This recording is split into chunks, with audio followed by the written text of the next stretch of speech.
आज हम बात करेंगे सृष्टि की उत्पत्ति की गौड़ जनजाति से जुड़ी एक छोटी सी कहानी पे।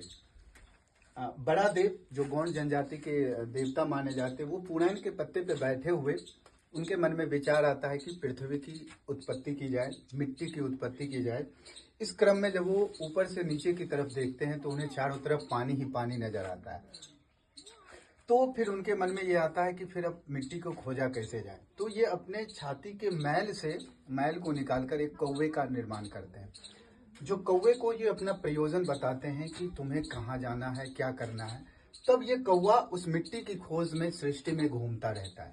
और बहुत दिनों तक जब ये कौवा घूमता रहा तो ये थक गया, और थकने के बाद पानी में दिख रहे एक ठूठ पे बैठ जाता है। एक्चुअली में वो पानी में दिखता हुआ ठूठ जो होता है एक केकरे का जो होता है,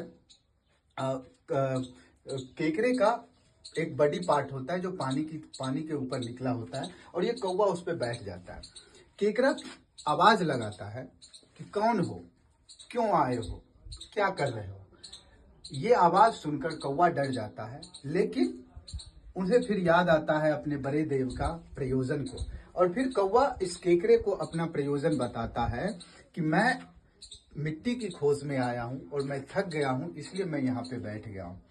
केकरा मल इसकी कहानी सुनकर प्रभावित होता है, और यह फिर उसे बताता है कि जो कीचक मल है, वो कीचक मल उसको लेकर, मिट्टी को लेकर वो चला गया है पाताल लोक में। तब कौवा कहता है कि मुझे भी पाताल लोक ले चलो, और उस मिट्टी को लेकर फिर मैं बाहर आऊंगा। जब कौवा और केकरा दोनों नीचे जाता है तो जो कीचक होता है वो मना करता है उसे देने से। तो जब वो मना करता है तो कीचक मल के गर्दन को दबाया जाता है, जिससे वो क्या होता है कि मिट्टी जो होता है वो बाहर आ जाता है। और बाहर जब आता है तो ये अपने पंजे में फंसाकर, केकरा क्या करता है अपने पंजे में फंसाकर मिट्टी को ऊपर लेके आता है। और जैसा कि आप देख रहे होंगे कि इसमें कौवे के मुंह में बनाया हुआ है ये मिट्टी का गोला, और वो मिट्टी का गोला लेकर वो फिर बड़ा देव के पास जाता है। और जब वो बड़ा देव के पास जाता है तब फिर वो जो होते हैं बड़ा देव फिर उसे उस मिट्टी को वो पानी के बीच में डालते हैं और पृथ्वी का निर्माण करते हैं। और कुछ जगहों पर वो जीव जंतु को भी डाल देते हैं ताकि वह अपना जीवन बसर कर सके।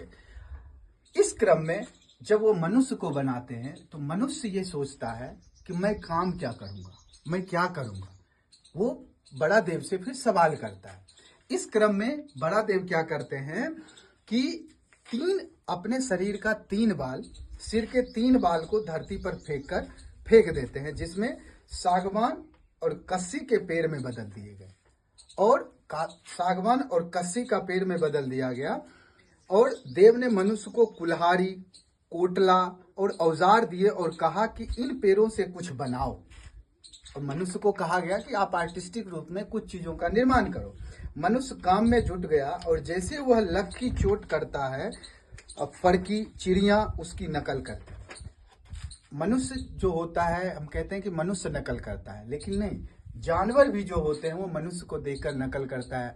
इसका सबसे बड़ा जो एग्जाम्पल होता है वो तोता होता है। और मनुष्य की ध्यान बैठ जाता है और लकड़ी तिरछी हो जाती है। और जब वो काम कर रहा होता है, जब पशु पक्षी जो उसे भ्रमित करता है, इस कारण से वो जो लकड़ी को आर्टिस्टिक रूप दे रहा होता है, उसमें उसकी क्या होता है, ध्यान भटक जाने से वो सही रूप में नहीं आ पाता। एक एक कर 3 पेड़ खत्म हो गए और आए और बना कुछ भी नहीं। और जो भगवान ने उन्हें पेड़ दिए थे उसको कहा कि इससे कुछ बनाओ, लेकिन जो पशु पक्षी थे मुझे परेशान किया, और उस क्रम में वो बार बार बनाने की कोशिश तो कर रहा था लेकिन बन नहीं पाया, और 3 पेड़ नष्ट हो गए, खत्म हो गए, और कुछ बना भी नहीं पाया। मनुष्य ने गुस्से से कोट